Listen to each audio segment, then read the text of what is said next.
y también fiel a la promesa que has dado, que todo aquello que pidamos en tu nombre será hecho. Y es lo que ahora hacemos. Nos unimos para interceder por estas peticiones, las cuales tú conoces a cabalidad una a una, y de acuerdo a tu bondad y misericordia habrás de dar una respuesta. También, Padre, queremos pedirte por las personas que aún no te conocen y que habrán de escuchar esta reflexión en tu palabra. Te pedimos que con tu mano poderosa los alcances, los libertes, hagas de ellos nuevos hombres, nuevas mujeres, y sean añadidos a tu iglesia. Edifica tu pueblo, que también, Padre, venimos con el objeto de ser formados por tu palabra. Esta es nuestra oración en el nombre de Jesús, nuestro Salvador. Amén. Amén. Vamos a abrir, hermanos, la palabra de Dios, y en esta oportunidad lo hacemos en el libro segundo de las Crónicas. Busquemos el capítulo número 25. Ahí vamos a leer la palabra de Dios en el libro segundo de las Crónicas, capítulo 25.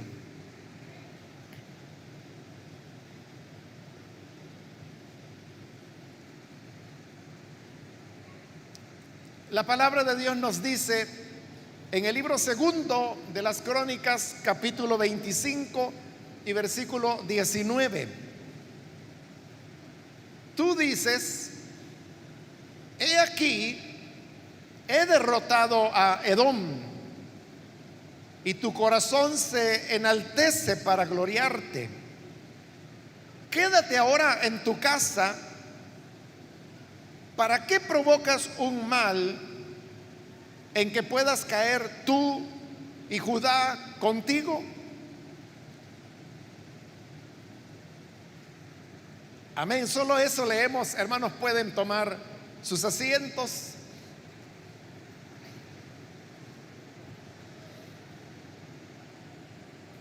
Hermanos, en esta ocasión hemos leído en el libro segundo de las Crónicas, que es un libro que nos relata la historia de los diversos reyes que hubo sobre Judá. Recordemos que a la muerte del rey Salomón, lo que era todo el territorio de Israel fue dividido en dos partes.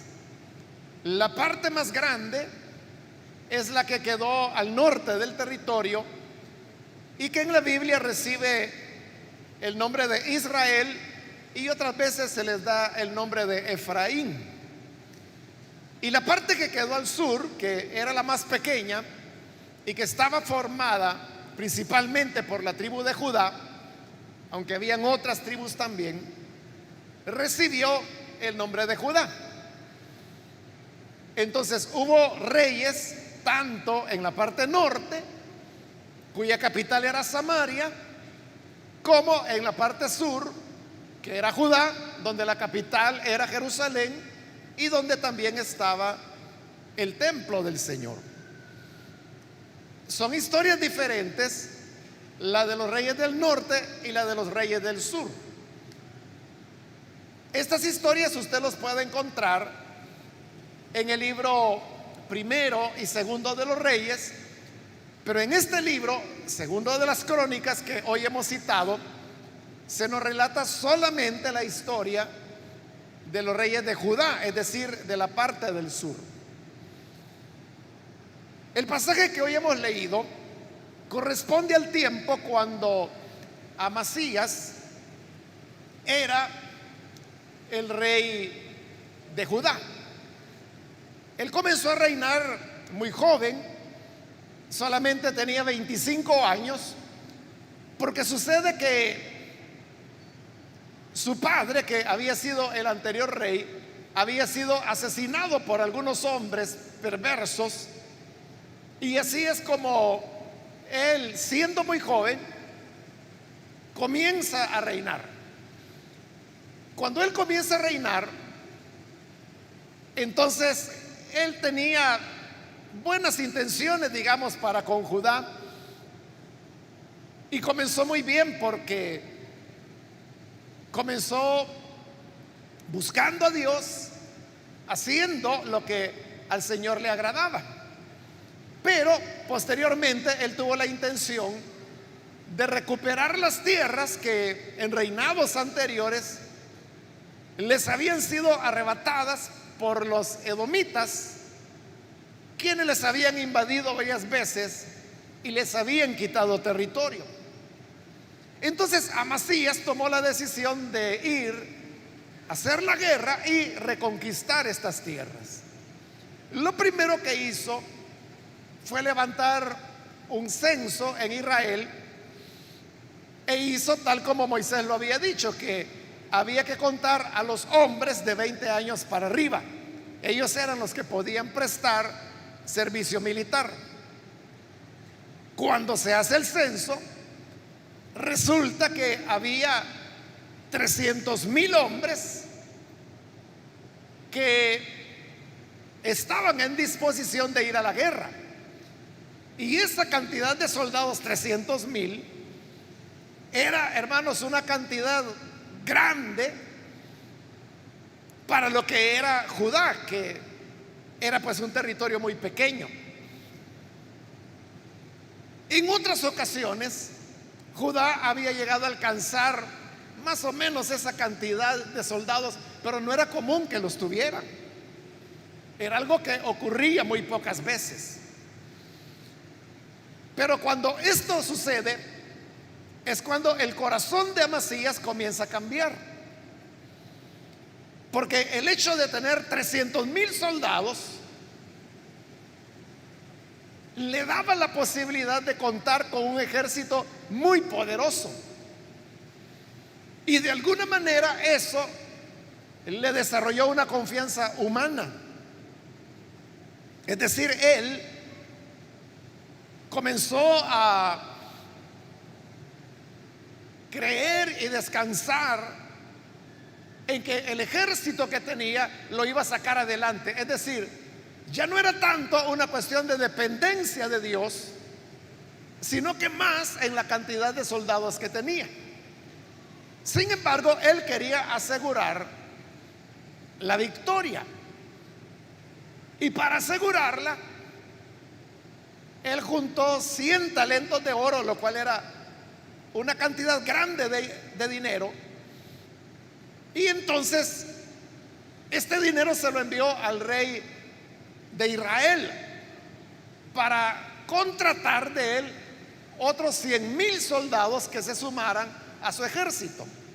El rey de Israel aceptó porque recibió todo ese dinero y le envió los 100,000 soldados para reforzar al ejército de Judá. Pero cuando esto ocurre, hay un profeta de Dios, un varón de Dios, que llega delante del rey Amasías, y él traía un mensaje de Dios. Y el mensaje decía: mira, no vayas a pelear con estos 100,000 soldados que el rey de Israel ha enviado, porque el Señor no está con ellos. Y si tú vas con estos 100,000 soldados, entonces serás derrotado. Porque para entonces el pueblo de Israel al norte ya se había desviado hacía mucho tiempo de los caminos del Señor. Entonces Amasías le preguntó al profeta: ¿y entonces qué voy a hacer con esos 100 talentos de oro que ya mandé a pagar? Y el varón de Dios le dijo: mira, déjalos que se pierdan, porque el Señor te puede dar mucho más. Pero le dijo algo más: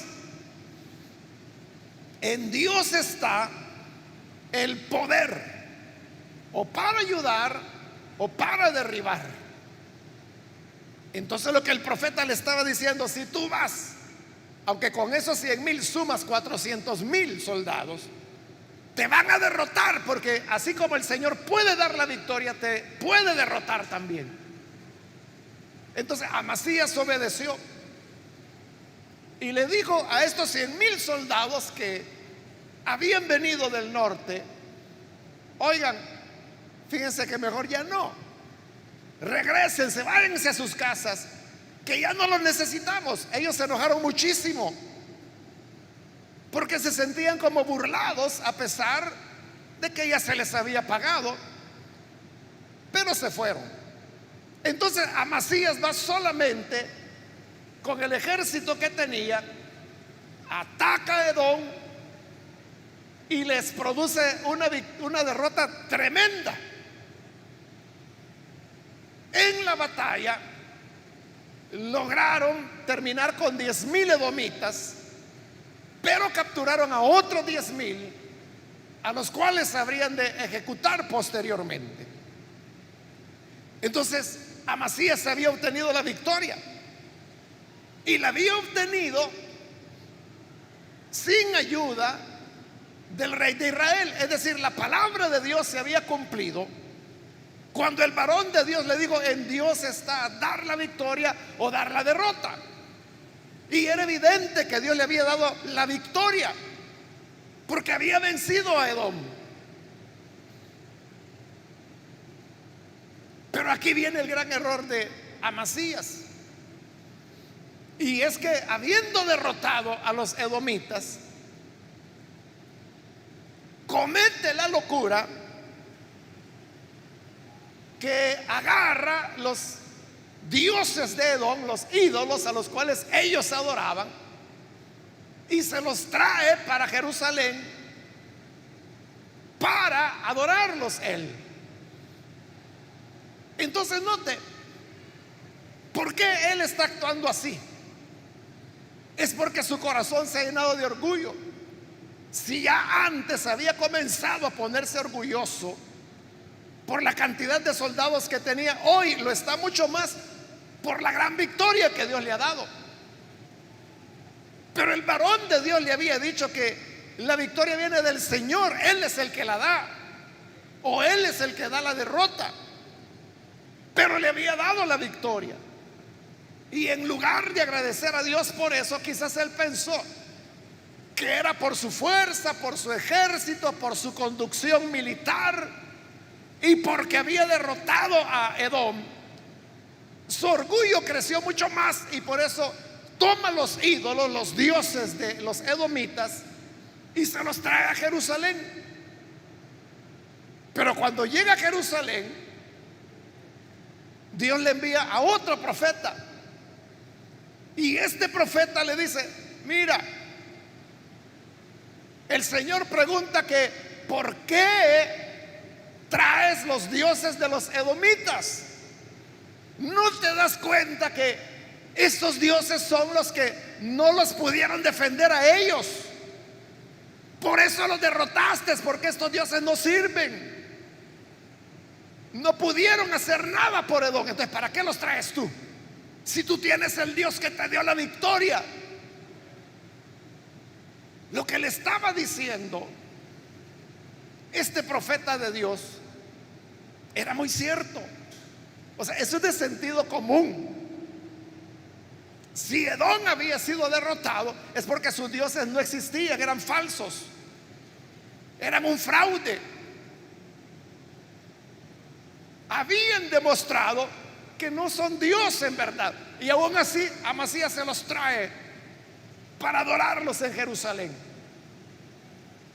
Pero como Amasías se ha llenado de orgullo, entonces le responde pesadamente al profeta y le dice: ¿quién te ha puesto a ti por consejero del rey? Déjate de eso, o ¿por qué quieres que te mate? Esa fue la respuesta que le dio. ¿Y a ti quién te preguntó? ¿Quién te está pidiendo opiniones? ¿Quién te ha nombrado consejero del rey para que me vengas a decir qué hacer? ¿O quieres que te mate? Y el profeta simplemente le dijo: yo sé que Dios ha decretado destruirte porque has hecho esto y no obedeciste mi consejo. Es decir, que la palabra que Dios da es una palabra que tiene que ser guardada, es una palabra que debe ser obedecida, no es una palabra que deba ser desafiada como Amasías lo estaba haciendo ahora. Amasías lo estaba quebrantando totalmente la palabra de Dios porque estaba lleno de orgullo. Y como estaba lleno de orgullo, entonces decide pelear otra vez, ir a la guerra, solo que ahora contra el ejército de Israel. En Israel, en esa época, el rey se llamaba Joás. Y entonces Amasías le mandó a decir que le declaraba la guerra. Cuando el rey de Israel recibe la declaratoria de guerra de Amasías, recuerde que era un territorio mucho más grande, con más población. Entonces le manda a decir a Amasías lo que hoy leímos en el versículo: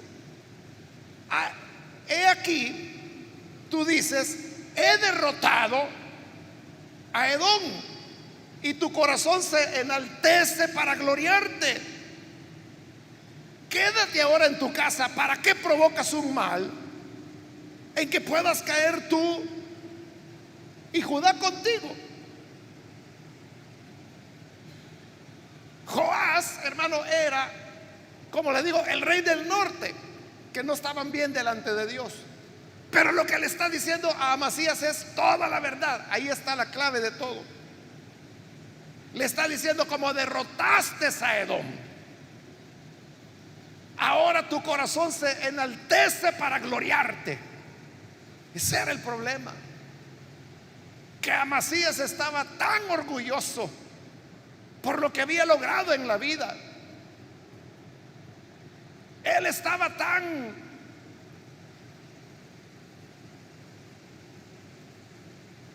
lleno de vanidad que, como el rey le dijo: te estás enalteciendo, ten cuidado, porque tú no sabes con quién te estás metiendo. Tú eres el que hoy te sientes campeoncito y te sientes ser un victorioso, pero aquí te topaste con tu papá. Así que mejor quédate en tu casa. No andes con esto de declararme la guerra, sino que quédate ahora en tu casa, porque ¿para qué vas a provocar un mal en que puedas caer tú? Y eso no es todo, Judá también va a caer contigo. Realmente era un buen consejo el que le estaba dando el rey de Israel a Amasías. Él tenía que comprender que si había tenido una victoria era porque el Señor se la había dado. Por lo tanto, él no tenía nada de qué jactarse. La gloria tenía que ser para Dios. Claro, porque él era el que le había dado la victoria. Pero lejos de eso, él se está llenando de orgullo. Y por eso, cuando una persona se llena de orgullo, cree que todo lo puede lograr, cree que es mejor que todos, que nadie le puede hacer frente. Y por eso es que le declara la guerra al rey de Israel, pero le dice: mira, yo te aconsejo que mejor quédate en tu casa. Ahí ve a celebrar con tu familia tu victoria y tranquilo, porque si me vienes a atacar, eso va a ser para el mal tuyo, vas a caer. Y no solo tú, sino que Judá contigo. Pero cuando las personas se han llenado de orgullo, hermanos, son difíciles de hacerles reflexionar, difíciles de hacerles razonar y entender las cosas. Cuando una persona está llena de orgullo, cree que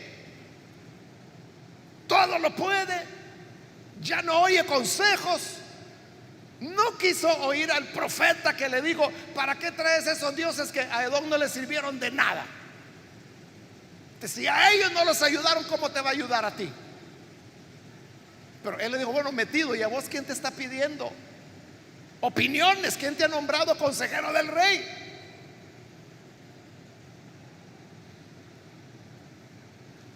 Le habló duramente al profeta de Dios. ¿O quieres que te mate? Ese es un corazón que está lleno de orgullo. Son las personas que ya no escuchan, o como decimos popularmente, son las personas que ya no entienden de razones, que por mucho que uno les explique, por mucho que les oriente, por mucho que se les aconseje, no hacen caso, están llenos de orgullo. El orgullo, hermanos, es lo más destructivo en la vida de las personas. ¿A quién le agradan las gentes orgullosas? ¿A usted le agrada cuando tiene, por ejemplo, un compañero de trabajo que se cree que las sabe todas, que no necesita nada, que nadie le ayude y todo el tiempo está criticando a los demás porque él es el que sabe?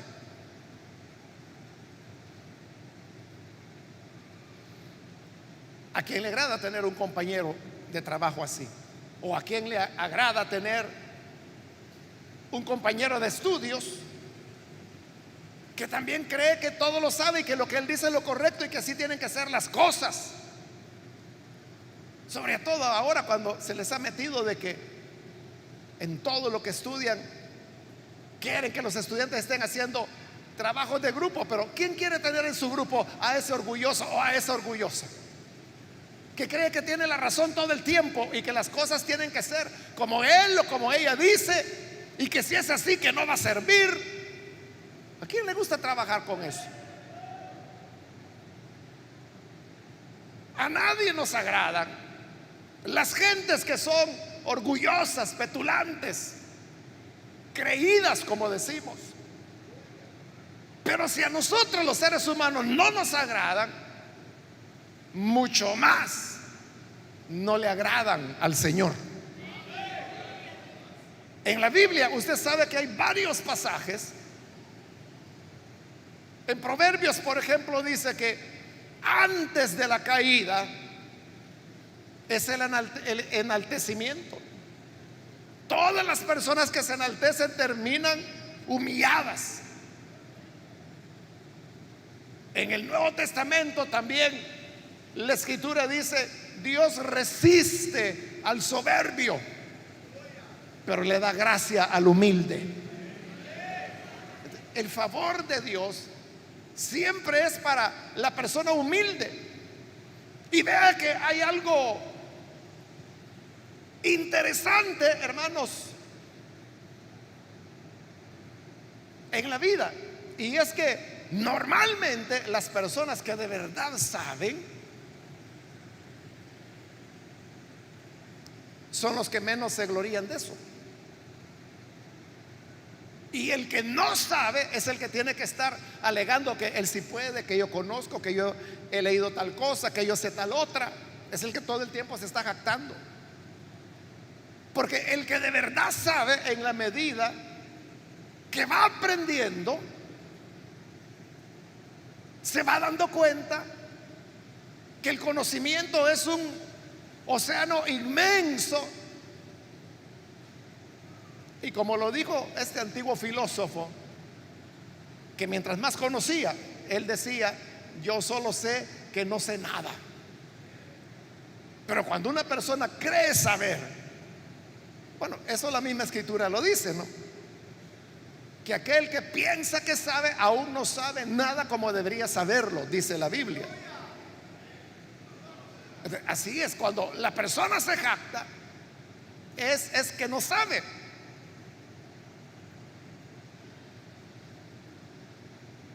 Me recuerdo, hermanos, hace años, antes de mi conversión fue eso. Un día yo iba con un amigo, él era guitarrista, llevaba su guitarra. Él era guitarrista de música clásica, pero también tocaba y componía música así popular y tenía algunas grabaciones que en esa época, que no era tan común grabar, él ya había grabado, es decir, y él de eso vivía, daba clases de guitarra y era muy joven. Y por eso es que él andaba siempre a su guitarra, porque era su instrumento de trabajo, ¿no? Entonces, íbamos caminando por la calle cuando de repente venía un amigo que era amigo mío, no de él. Entonces me saludó a mí, pero este era un aficionado a la música. Y cuando le vio la guitarra, le digo, hey, le digo, ¿y andas guitarra? Sí, le dijo. Y la puedo ver. Y vino él, la sacó, y era una de esas guitarras finas, de las que ocupan los profesionales, ¿no? Y cuando este otro amigo la vio, la agarró y empezó, hermano, a charanganearla, como decimos. Pero evidentemente la estaba tocando mal, muy mal. Pero él con la gran emoción de poder tener una guitarra de esa calidad. Entonces, ya cuando él estaba charanganeando, viene y le pregunta a mi amigo, el dueño de la guitarra, le dice, ¿y vos? Le dice, ¿podés tocar guitarra? Estoy aprendiendo, le dijo él. Y era un maestro. Pero yo recuerdo esa respuesta, estoy aprendiendo, le digo. Este que no sabía nada más que charanganear, estaba ahí tratándolo de impresionar, haciendo uno que otro acorde. Pero este mi otro amigo, que algunas veces yo lo fui a escuchar. En esa época había más actividades culturales de las que hay ahora. Me recuerdo que en una ocasión estuvo, creo que ya no existe, el cine Rubén Darío. Entonces él estuvo dando allí un concierto de guitarra clásica.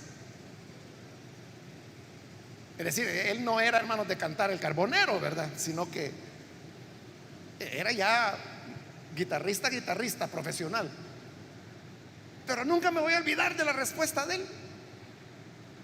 Estoy aprendiendo. Cuando le pudo haber sacado todas sus credenciales. A eso me refiero cuando le digo que las personas que verdaderamente saben, que verdaderamente pueden, no dicen nada, no se andan jactando. Pero aquel que no sabe nada es el que todo el tiempo está exigiendo reconocimiento o quiere que lo vean como alguien que sí sabe. Ese es puro orgullo, pura vanidad. Y eso, como le digo, a nadie nos agrada. Eso no funciona en ninguna esfera de la vida.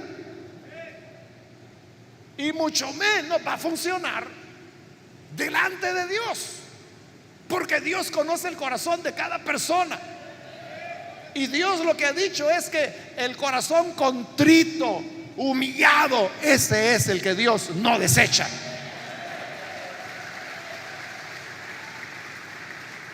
En cambio, al soberbio siempre lo va a resistir. Jesús contó aquella parábola cuando dijo que dos hombres fueron al templo a orar.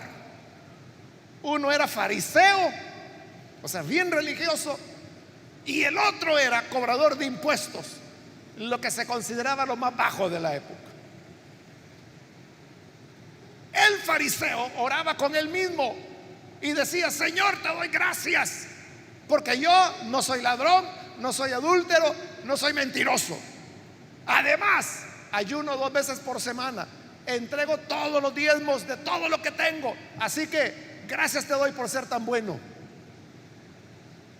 Así oraba de verdad.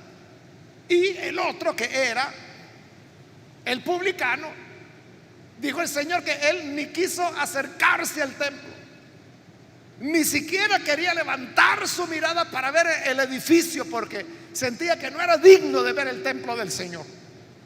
de manera que con su cabeza agachada se golpeaba en el pecho y decía: Dios, sé propicio a mí porque soy pecador. Lo que le estaba diciendo era: perdóname. Ahí tiene usted dos personas: el fariseo que se está jactando que ayunaba 2 veces por semana, y como siempre lo he dicho, nos gana a todos nosotros, ¿verdad? Porque ¿quién es el que ayuna aquí 2 veces por semana? Bajémoslo a la mitad. ¿Quiénes son los que hacen un ayuno todas las semanas aquí? ¿Ya vio? Pero él ayunaba 2 veces por semana.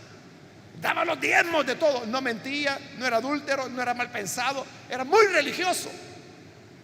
Pero eso es orgullo delante de Dios. Porque la persona, hermano, puede ser que no ha robado, que no ha matado, que no ha cometido adulterio. O sea, todo eso puede ser cierto. Pero aún así, siempre necesitamos de la gracia misericordiosa de Dios para que nos perdone. Así es. Porque no es por nuestros méritos, no es porque yo oro, yo ayuno, yo diezmo, que por eso Dios me va a recibir. No, sino que es porque tenemos una actitud humilde, dependiente de Él. Y por eso es que el pecador, el cobrador de impuestos, decía: perdóname porque soy un pecador.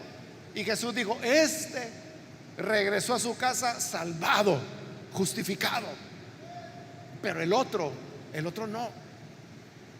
Entonces el malo se salvó y el bueno se condenó. ¿Por qué? Por su orgullo. Eso es lo que pasó aquí con Amasías. Aunque el rey, el pagano, fíjese, el pagano le mandó a decir: mira, mejor quédate en tu casa. Estás enalteciéndote, te va a ir mal, y no solo a ti, lo peor es que vas a arrastrar a Judá contigo. Pero lo que le dije, el orgulloso ese no entiende, hermano. Ese es más sordo que una piedra. Entonces hizo la guerra. ¿Y qué pasó? El rey de Israel le dio, hermanos, una derrota contundente. Y no solo lo derrotó, sino que lo trajo con él. Llegó hasta Jerusalén. Y al llegar a Jerusalén, la ciudad tenía una muralla que la protegía alrededor. Entonces el rey de Israel destruyó 200 metros de esa muralla, la derribó totalmente. Es decir, Jerusalén quedó expuesta. Las murallas tenían sus puertas enormes, y estas puertas se cerraban cuando el enemigo venía para que no pudiera entrar. La idea era que no hubiera ni un espacio donde el enemigo pudiera entrar. Por eso es que el rey del norte derribó 200 metros de muralla, para que quedara no una puerta, para que quedara una carretera para quien quisiera entrar a Jerusalén. Y no solo eso, fue al templo del Señor y ahí se robó todo el tesoro de la casa de Dios.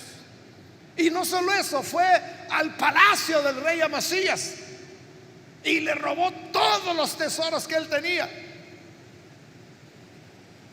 Y además de eso, se llevó a los jóvenes más brillantes, más apuestos, y se retiró, se lo llevó de esclavos a Israel. Entonces Amasías quedó pobre,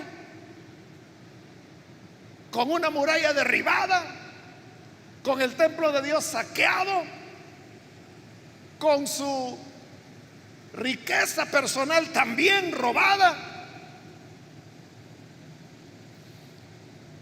y la humillación de haber sido derrotado.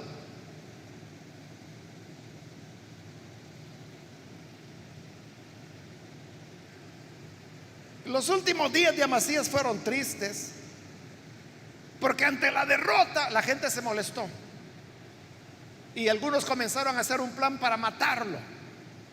Amasías se enteró de que lo querían matar, entonces lo que hizo fue que salió huyendo y se fue a otra ciudad que se llamaba Laquis. Pero ahí llegaron los que lo buscaban, lo encontraron y lo mataron. Entonces después tuvieron que traer su cuerpo de regreso a Jerusalén para enterrarlo. Y ahí fue el final de un orgulloso. Los judíos no usaban lápidas, pero si hubieran usado, bien le hubieran puesto en la lápida: por altanero. Aquí está enterrado un orgulloso que no quiso oír la palabra del Señor. Entonces el pasaje nos enseña la importancia de que aprendamos a depender del Señor. Tú puedes tener los logros que quieras, los logros académicos, los logros económicos, los logros en negocios, los logros deportivos, los logros en el área que tú quieras sentirte fuerte.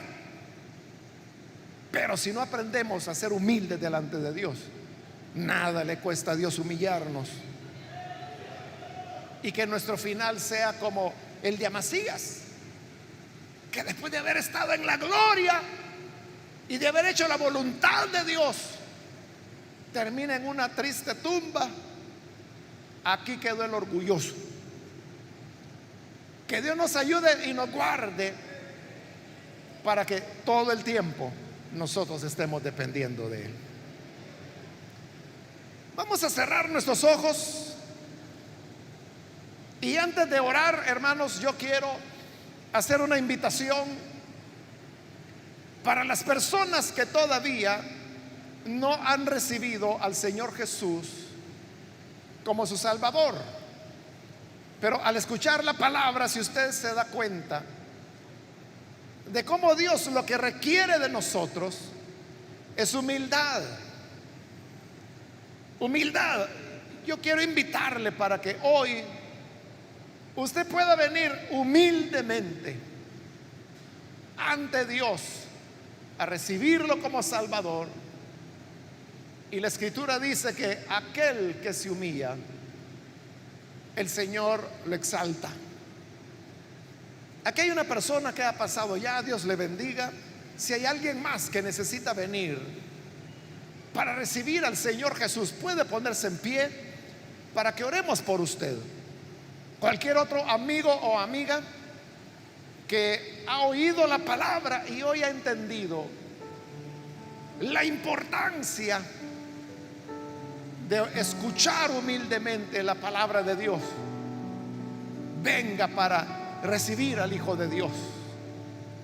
Recuerde lo que Dios dice, que Él resiste al soberbio, pero exalta al humilde. Eso es lo que necesitamos, que Dios nos exalte, porque si se trata de humillación, Dios sabe humillar, como lo hizo con Amasías. Muy bien, aquí hay otra persona, Dios la bendiga, bienvenida. Alguien más que necesita venir para recibir al Señor por primera vez, póngase en pie. Venga, queremos orar por usted. Hoy es un buen momento, un buen día para que reciba a Jesús. Si nos humillamos, seremos exaltados, pero si nos enaltecemos, seremos humillados. Pero hoy es cuando el Señor nos brinda su misericordia. Muy bien, aquí hay otra persona, Dios le bendiga, bienvenido. Alguien más que necesita pasar, póngase en pie. Venga, si usted está en la parte de arriba, igual ahí puede ponerse en pie con toda confianza. También quiero invitar, si hay hermanos o hermanas que se han alejado del Señor, pero hoy necesitan reconciliarse, yo le invito para que se ponga en pie y pueda venir para que la gracia de Dios le alcance. ¿Hay alguien que se reconcilia? Póngase en pie. Si usted necesita reiniciar su vida cristiana, póngase en pie. Hágalo con toda confianza y nosotros oraremos por usted. Alguien que necesita venir. Si usted ya lo comprobó, que el apartarse de Dios le fue duro, hoy es el momento de volver a Él y venir con sencillez y humildad, esperando el perdón y la gracia que solo el Señor puede dar. ¿Hay alguien que viene? ¿Alguien más? Termino la invitación. Ese es ya el último llamado que hago. Si hay alguna otra persona que es primera vez que necesita venir al Señor o necesita reconciliarse, póngase en pie. Y este es ya el último llamado que he hecho.